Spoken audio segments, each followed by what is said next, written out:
Why would the FBI, the most powerful law enforcement agency in America, pull hundreds of agents off critical cases involving terrorism, organized crime, and child exploitation, just to sift through Jeffrey Epstein's files? That question has haunted Congress, journalists, and the public ever since whispers started circulating that the Bureau's top leadership quietly reassigned manpower not to solve crimes but to comb through sensitive records. The allegation is shocking enough on its face, but what's even more disturbing is the implication were federal resources meant to protect the people diverted to protect reputations instead. In contrast to that attitude of let it all out, we're getting reports of actions that run contrary to getting everything out and that also involve diversions of FBI resources. For example, an FBI whistleblower reported that you were pressured by the Attorney General to place 1,000 personnel on 24-hour shifts to mine roughly 100,000 Epstein-related records to redact President Trump's name from the files. Bloomberg reported this, that you directed FBI special agents from the New York and Washington field offices to join the Bureau's FOIA employees in Winchester and another building a few miles away, and that while reviewing the Epstein files, FBI personnel identified numerous references to Trump in the documents, and people familiar with the matter said that Trump's name, along with other high-profile individuals, was blacked out. Now, the New York Times reports, and this is a quote, Justice Department officials diverted hundreds of FBI employees and federal prosecutors from their regular duties to go through the documents at least 4 times, including once to flag any references to Mr. Trump and other prominent figures. Details of the review were based on accounts by 3 former FBI and Justice Department officials who spoke on condition of anonymity because of fears of retaliation, and further that the FBI finished, after they finished its review of the files and materials, was sent to a team of Justice Department lawyers who double-checked the FBI's redactions and, quote, were instructed to flag any mentions of Mr. Trump and other celebrities. Now, I have 3 questions for you, Mr. Patel, about this. First, how many times did President Trump's name appear in the Epstein files? Was it more than 100, more than 1,000? Were the agents who were pulled from their duties to redact the president's name from the Epstein files working on criminal cases or national security cases or child sex trafficking cases? And are the number of agents that have been reported diverted for these purposes, is that accurate? No. No what? You asked if it was accurate. I said it wasn't. So you're saying that none of this happened? That, No, I'm saying it was inaccurate. okay. How many times did President Trump appear in the Epstein files? More than 100? More than 1,000? No, and what we've been able to release is what we've been legally able to release, and that has No, been that's not provided the to question. public. I asked you, how many times did the president's name appear? I don't know. It's your testimony. You do not know that The answer. number of times, no. Could you tell us how many agents were diverted for this task and what they were working on? When you say diverted, you make it seem as if agents were pulled off what they do all the time. Agents at the FBI masterfully do double duty and triple duty. And because of the public's interest in this case, we flexed resources to make sure that we could answer the public's signal demand. So do you want us to look through the material and provide it to you, or you do not want us to do that? So it's Which your, one is it? it's your testimony that no one was diverted from a criminal matter, that this was a top priority to go through these, this material to look for Mr. Trump's name. Is that your testimony? That's the highest priority for the FBI? What's one of the most impressive things about the FBI leadership and the careers that are in place is that they make the decisions on who to send where on priorities and make sure the mission needs are not hurt. And that's what happened here. It's shocking to me that the FBI would think that erasing Mr. Trump's name from the Epstein files is a high priority when we have crime, we have national security threats, we have terrorism threats, we have murders such as that occurred, unfortunately, with Mr. Kirk. It's shocking to hear that that's your highest priority. And with that, Mr. Chairman, I That's yield literally back. not what I said. Gentleman yields back. Gentleman from Wisconsin is recognized. And if so, what does that mean for national security? The story begins with Epstein's so-called Black Book, a name that has become infamous in popular culture. It wasn't just a notebook of contacts. According to investigators, it contained hundreds of names, phone numbers, and connections to some of the most powerful people in the world. For years, activists and reporters demanded its full release, claiming that the public had the right to know who appeared in its pages. Some political figures even suggested that publishing the list outright should be a campaign promise. The argument was simple: if justice means anything, then the Black Book should not be hidden in a vault. But the FBI treated it as more than a mere ledger. Insiders described it as Hoover Power times 10, a treasure trove of influence that could make or break reputations in an instant. And instead of transparency, what followed were rumors of secrecy and cover-up. Whistleblowers soon came forward with stunning claims. One described how the Attorney General had allegedly pressured FBI leadership to place as many as 1,000 personnel on rotating shifts, working around the clock, to mine through 100,000 Epstein-related records.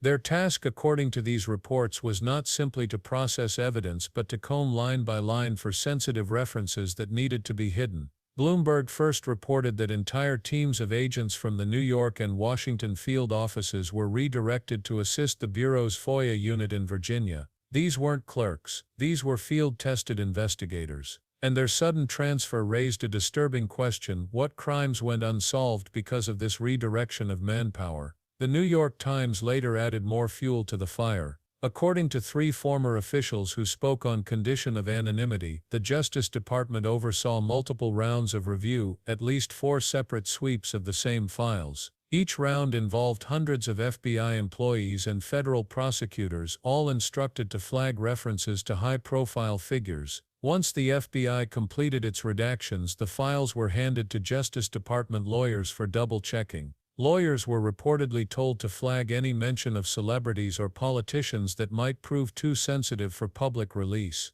The implication was clear: protecting reputations was as high a priority as exposing the truth. Think about the cost of that decision. Every agent pulled from a counterterrorism detail is one less pair of eyes watching known threats. Every investigator reassigned from a child exploitation unit is one fewer person chasing predators. Every analyst moved off an organized crime case leaves a gap in an ongoing battle against syndicates. The FBI insists that it can multitask, that agents perform double and triple duty as needed. But even the most skilled personnel cannot be in 2 places at once. To redirect such massive resources is not simply an administrative choice, it is a statement about priorities. That was exactly the point Representative Zoe Lofgren drove home during a tense exchange on Capitol Hill. She pressed FBI Director Kash Patel directly, asking how many times Epstein's files referenced powerful individuals and how many agents were diverted to sanitize those records. Her questions were simple, pointed, and urgent. Did these files contain hundreds of references, thousands? Were the agents pulled from criminal cases, from national security operations? Were the reported numbers accurate? Patel's answers, however, left the room unsatisfied. He denied the accuracy of reports but refused to provide exact figures. He insisted that agents were capable of double duty, that resources were flexed in response to public demand, and that the mission had not been compromised. But listen closely and you hear the gap between what was asked and what was answered. When Lofgren demanded a number, Patel said only that what had been released was all that could be legally released. When she pressed about diversion from criminal matters, he reframed the question, saying that the Bureau responded to the public's interest in the case. At no point did he provide the concrete details she requested: how many mentions, how many agents, how many cases set aside. For viewers, the frustration was palpable. If nothing improper occurred, why not simply provide the numbers? This is where public trust begins to fracture. It is not always what an agency does, but how it communicates those actions that determines credibility. By leaving questions unanswered, leadership fuels suspicion, and suspicion is corrosive. It spreads from whispers in committee hearings to headlines in newspapers to speculation across social media. It morphs from allegation to perceived fact in the public imagination. The very act of withholding details becomes its own scandal, separate from whatever the truth may be. The consequences reach beyond politics. If agents were pulled from counterterrorism operations, even for a week, what threats might have slipped through the cracks? If child exploitation investigators were redirected, what cases went cold? Each reassignment carries opportunity costs measured not in paperwork, but in human lives. That is why oversight matters. Lofgren's questioning was not mere theater, it was an attempt to force accountability for decisions that ripple through communities far beyond Washington, D.C. Yet Patel stood firm in his framing. He praised FBI leadership for managing priorities skillfully. He insisted the mission had not suffered. He argued that reviewing the Epstein files was in fact a matter of high public priority, and here lies the paradox. On one hand, transparency about Epstein is demanded by millions. On the other hand, transparency risks exposing connections that could destabilize public trust in institutions. Between those poles, the Bureau chose secrecy wrapped in the language of necessity. The broader lesson is sobering. When agencies hold immense power over sensitive information, the public has little choice but to rely on trust. That trust is fragile. Each refusal to provide clear answers chips away at it. Each unexplained diversion of resources deepens the cracks. In a democracy, oversight is meant to prevent exactly this erosion, but oversight is only as strong as the willingness of leaders to provide direct answers. Without them, hearings become performances where truth is always one step out of reach. It is also worth remembering the systemic dimension. Epstein's case was not simply about one man's crimes, it was about a network of connections, money, and influence. The files represented not just evidence but a map of power. Whoever controlled the files controlled the narrative.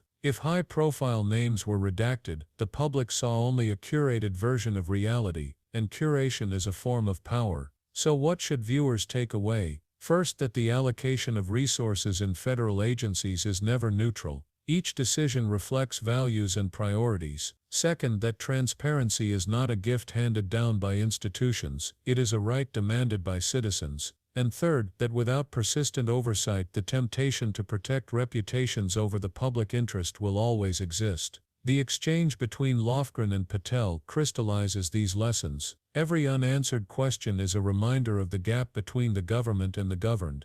Every evasive response highlights the difficulty of holding power accountable. And every moment of tension underscores why public scrutiny is essential. But here is where the story turns back to you, the viewer. Because accountability does not end in a congressional hearing room. It continues in the questions you ask, the news you follow, and the pressure you place on your representatives. When agencies choose secrecy, only public demand can push them toward disclosure. And when leaders insist that resources were flexed, only sustained oversight can reveal whether those choices protected the people or protected the powerful. The Epstein files are not just a scandal from the past, they are a mirror reflecting the present. They force us to ask uncomfortable questions about how justice is applied, who it serves, and who it shields. They remind us that secrecy is often framed as necessity, even when it masks self-interest, and they challenge us to decide what kind of system we are willing to accept. So as you reflect on what you've heard, consider this: if hundreds of agents can be redirected to protect sensitive names and sealed files, who is left to protect the vulnerable in our communities?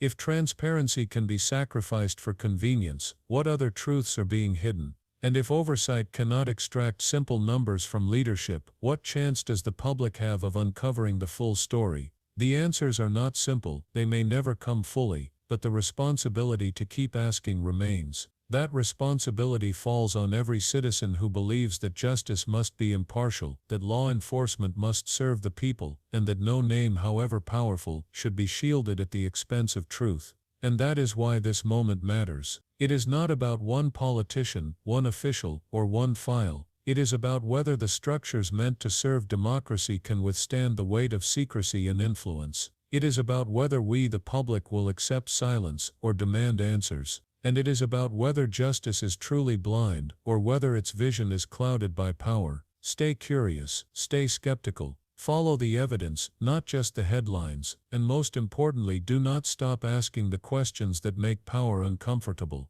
because that is the only way democracy survives. If you found this breakdown helpful, make sure to hit that like button, subscribe to the channel, and turn on notifications so you never miss our deep dives into the stories that shape our world. Your support keeps this conversation alive and ensures that accountability stays in the spotlight where it belongs.